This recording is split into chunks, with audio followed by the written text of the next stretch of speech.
It's a dreary Tuesday morning here in Greenville. So dreary that I almost didn't embark on today's big adventure. The rain is no problem for these railroad ties. Tire replacement concluded about a week ago in Easley, and this damp pile of wood is all that remains of the once bustling construction site. Just up the line from those ties is today's final destination. Welcome to the Great Wilbur Curve. One of many sharp bends on the Greenville district, Wilbur Curve distinguishes itself by being located at a highly accessible grade crossing. The combination of horn and curve makes this a fan favorite for Greenville train watchers. Another point of interest is this old industrial spur. Its revenue days far behind it. It used to lead to the old Easley grain silo. But alas, these days, this once bustling industry is now nothing more than a restaurant. Still, I'm glad the town took the time to preserve such a magnificent piece of local history. Fortunately for me, 2 of the 3 tracks here are still very much in revenue service. And just in case you don't believe me, here comes a northbound intermodal to prove it.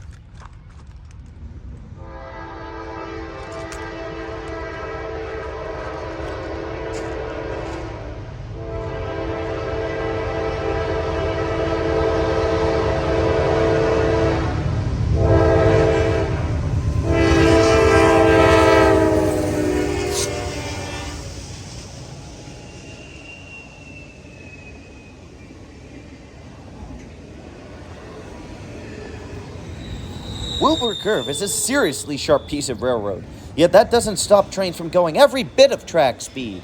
This rail is slated for 55 miles per hour, and curve or not, our intermodal has no intention of slowing down.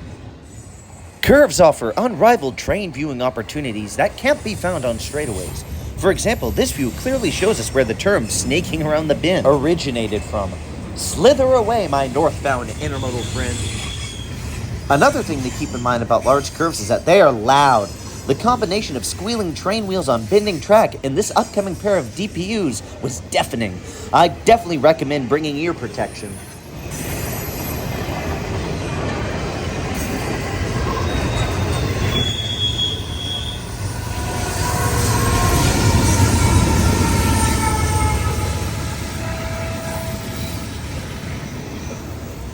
Although on the outside of the curve, it's still an impressive sight to see such large freight cars effortlessly bend into the curve without tipping over.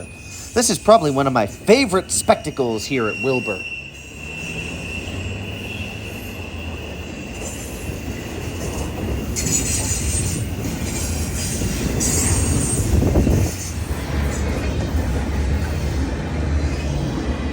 Well, that's one train down. It's off to Rutherford, Pennsylvania, and I'm off to the other side of the tracks to investigate a new crossing mast.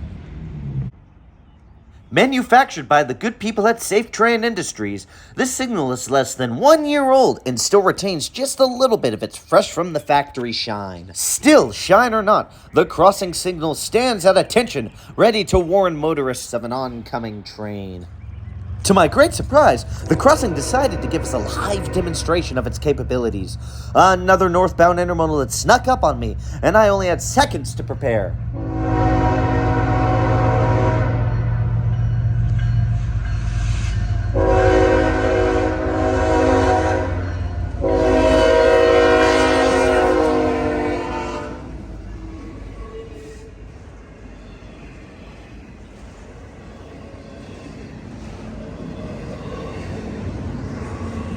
Now that's a bend.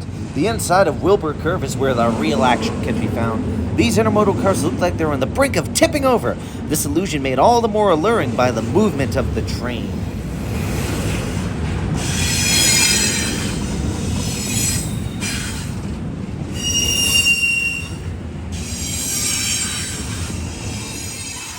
Well, if this train was a hotshot, it certainly ain't acting like one. It's barely clocking in 20 miles per hour around this curve. What could it be doing? Suddenly, all became clear.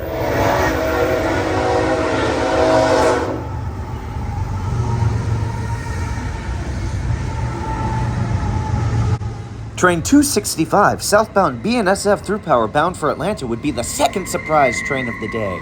If it wasn't for the gap in that flat car, I would have missed it entirely. The meeting of these two giants show us what kind of cargo is king of the road here in the Greenville district. Intermodal traffic is big money, and the Norfolk Southern is clearly taking advantage.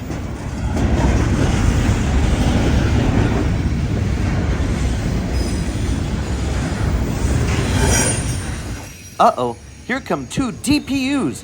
I wish I could tell you what they were doing, but I'm afraid the screaming of wheels on rail completely overpowered the sounds of these two normally ferocious locomotives.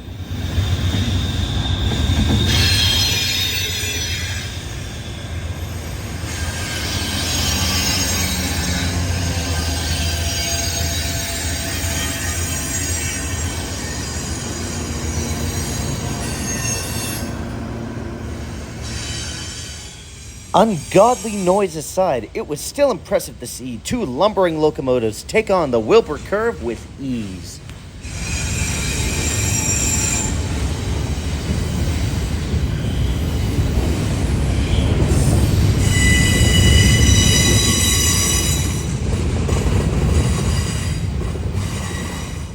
A large cut of double stacks would conclude today's unexpected meet.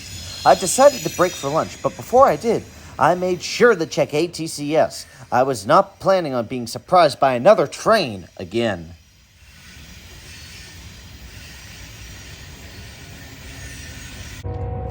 Lunch consumed, I headed back out onto the tracks. This time, the train was giving me plenty of advance warning of its impending arrival.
The power, the beauty, the elegance.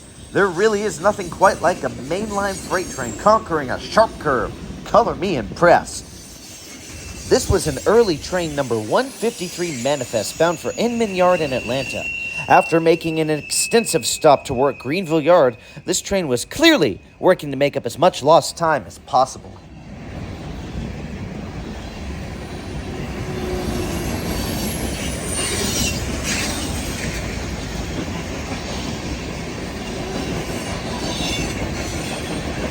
And I thought the intermodals were noisy. This manifest was so loud that I had to move a healthy distance away from the tracks in a desperate attempt to preserve what little hearing I had left. A cut of covered hopper cars would conclude my outing today. Although inconceivably loud, the Wilbur Curve is certainly worth a visit, as it's an integral part of the Greenville Railway experience. Happy rail fanning to you all, and until our paths cross again.